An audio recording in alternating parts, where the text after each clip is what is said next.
Yo, yo, yo, what's good, what's good? This your boy Trucker D checking in once again. I want to give a shout out to all my subscribers that have liked it and shared so far. Today, we're going to jump right into the meat and potatoes. Like the title says, what do you do when they try to get in your truck? First off, I want to give y'all a little rundown. I had talked to one of my homegirls, and her and I was discussing like issues. She asked me have I had any issues since I've been out on the road, you know, and I told her no, not really, you know. So far I've been pretty blessed. And I asked her about her, and she said that she had one issue. That one night she was at the truck stop, and she went in earlier that day and was asking the lady about the food or something at the truck stop, and the lady was telling her about the food and whatnot. And she said, well, I'm not going to be here that long, or whatever the case. And she went to do what she had to do, went back to her truck. And she said that's when she made her mistake, because someone was in the truck stop listening. And she said she went down in the truck and laid down and went to sleep. And when she went to sleep, she heard some knocking on her door. And she said she heard some knocking on the door. She got up and looked out the window. She didn't see nobody.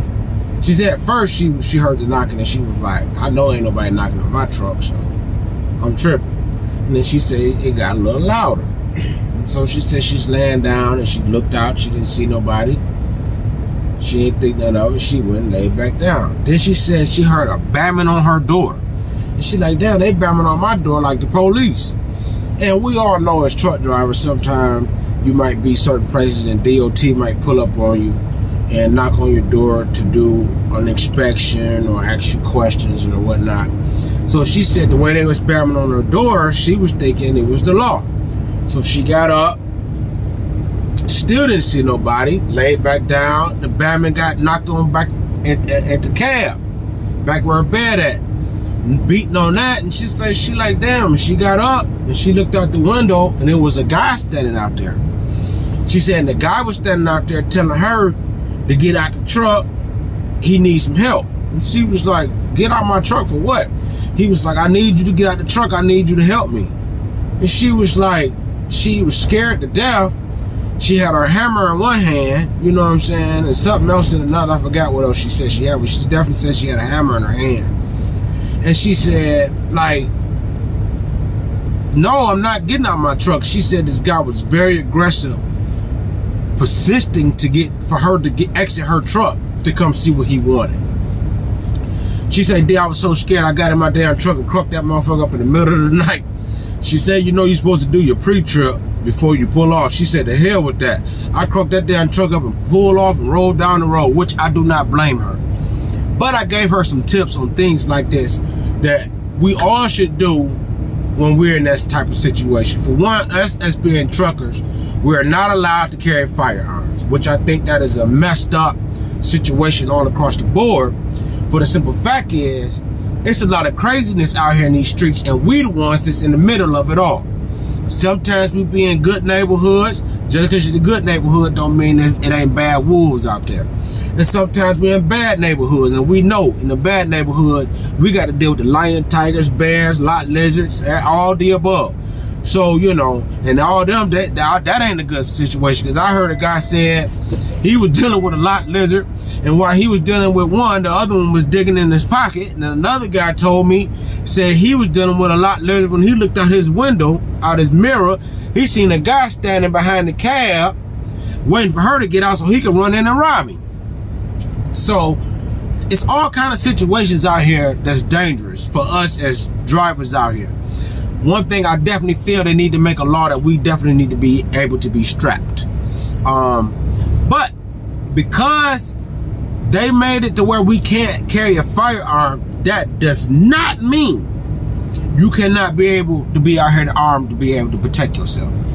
Number one, let's cover the facts and the basis. And this is not only for women, this is for men too. These are some of the things that I'll do for my safety while I'm on the road. For one, I know a lot of y'all know, and a lot of y'all might not know. You take this seat belt and you grab this buckle and you put it underneath your door handle, and you strap it in your belt. That way, for one, the door only can open so far if somebody just so happened to get your door open. Always make sure you lock your doors anyway. It was an incident about 2 months ago. A guy was at a truck stop and had his truck unlocked, and there was a guy and a lady had took the police on a high-speed chase. He was running from the police, wrecked the car, jumped out the car, and happened to run to a truck stop, and just so happened to jump in this man's truck while his truck was unlocked. He's sitting in there. Took him at gunpoint, made him drive off. Now the police chasing the truck with them in there.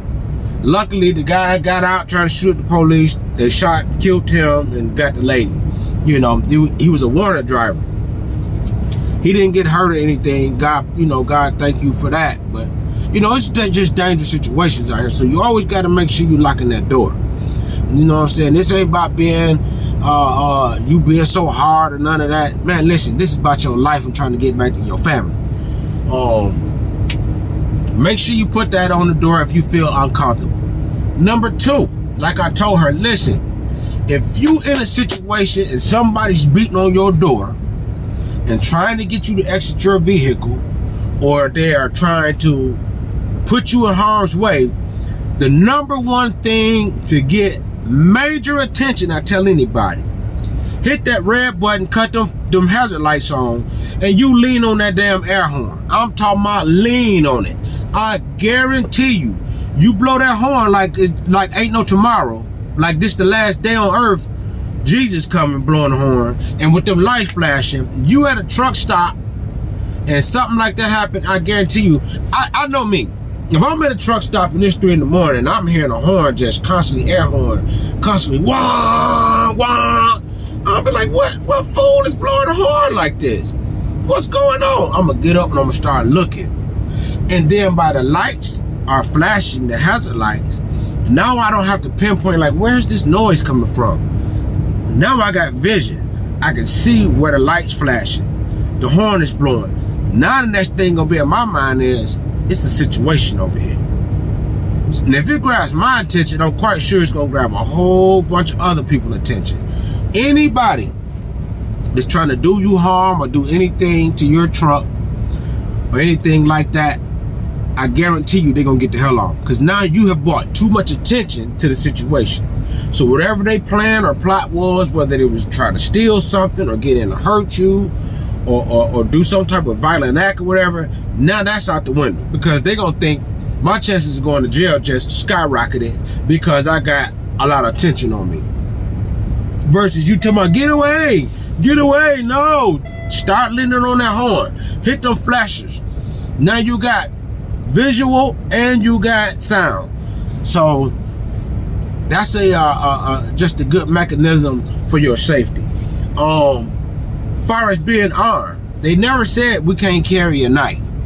Hell, I keep a steak knife in my truck. I got a couple knives. I got a steak knife. I got